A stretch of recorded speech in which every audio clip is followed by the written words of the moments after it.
तर मुंबई पालिकेतील कथित खिचडी घोटाळा प्रकरणी ठाकरे गटाचे नेते आदित्य ठाकरे यांचे विश्वासू सूरज चव्हाण यांना ईडीकडून अटक करण्यात आली आहे। कोविड काळातील खिचडी घोटाळा प्रकरणी यापूर्वीही सूरज चव्हाण यांची ईडीकडून चौकशी करण्यात आली होती। ईडीने काल अटक केल्यावर आज सूरज चव्हाणांबाबत पीएमएलए कोर्टात सुनावणी पार पडली। चव्हाणांना 22 जानेवारीपर्यंत ईडी कोठडी सुनावण्यात आली आहे। याबद्दल आणखी माहिती घेऊया, आपले प्रतिनिधी अमेय राणे आता आपल्या सोबत आहे। अमेय,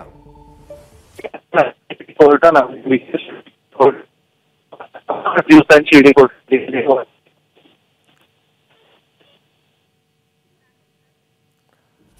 तांत्रिक कारणामुळे अमेयाचा आवाज आपल्यापर्यंत स्पष्टपणे पोहोचत नाहीये, पण सूरज चव्हाण यांना 5 दिवसांची ईडीची कोठडी सुनावण्यात आलेली आहे। 22 जानेवारीपर्यंत त्यांना आता ईडी कोठडीतच त्यांचा मुक्काम असेल। कथित खिचडी घोटाळा प्रकरणी ईडीकडून सूरज चव्हाण यांना अटक झाली। तर हा कथित खिचडी घोटाळा नेमका काय ते पाहूया।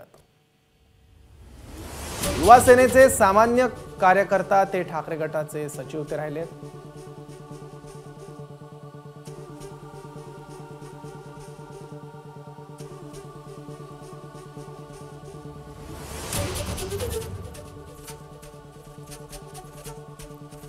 कोरोना काळात बीएमसी कडून मजुरांना खिचडी वाटण्याचं कंत्राट देण्यात आलं।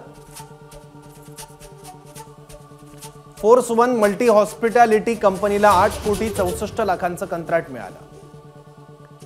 फोर्स वन मल्टी हॉस्पिटॅलिटी कंपनीकडून उपकंपन्यांना कंत्राट देण्यात आलं।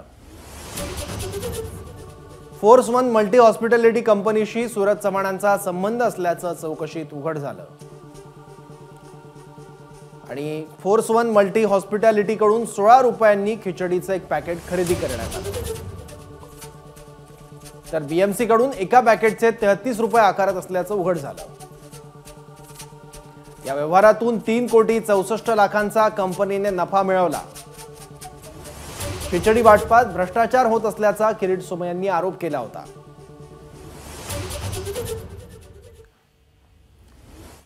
तर सूरज चव्हाणांच्या अटकेवरून काय आरोप प्रत्यारोप सुरू झालेत तेही पाहूयात। सूरज चव्हाण प्रकरणात त्यांच्याबरोबर काम करणारे त्यांचे एक सहकारी ते मिंदे गटामध्ये आहेत, त्यांना अटक झाली। असे एकूण 4 लोक जे सूरज चव्हाण यांच्याबरोबर काम करत होते ते मिंदे गटामध्ये आहेत, म्हणून त्यांना सोडलं आणि फक्त सूरज चव्हाण यांना अटक झाली। मी भविष्यात लवकरच ती नावं सांगेन त्या 35 संस्थांची। तुम्ही फक्त राजकीय सुडाने जर कारवाई करणार असाल तर आमची या सगळ्या बाबतीत लढण्याची, संघर्ष करण्याची आमची तयारी आहे। सूरज चव्हाणच्या खात्यात 1.5 कोटीहून अधिक रुपये गेले, एकंदर तर 3-4 कोटी गेले आहेत। मी मागणी केली आहे ईडीकडे की ज्यांच्या ज्यांच्या खात्यात गेले त्यांना बोलवलं पाहिजे।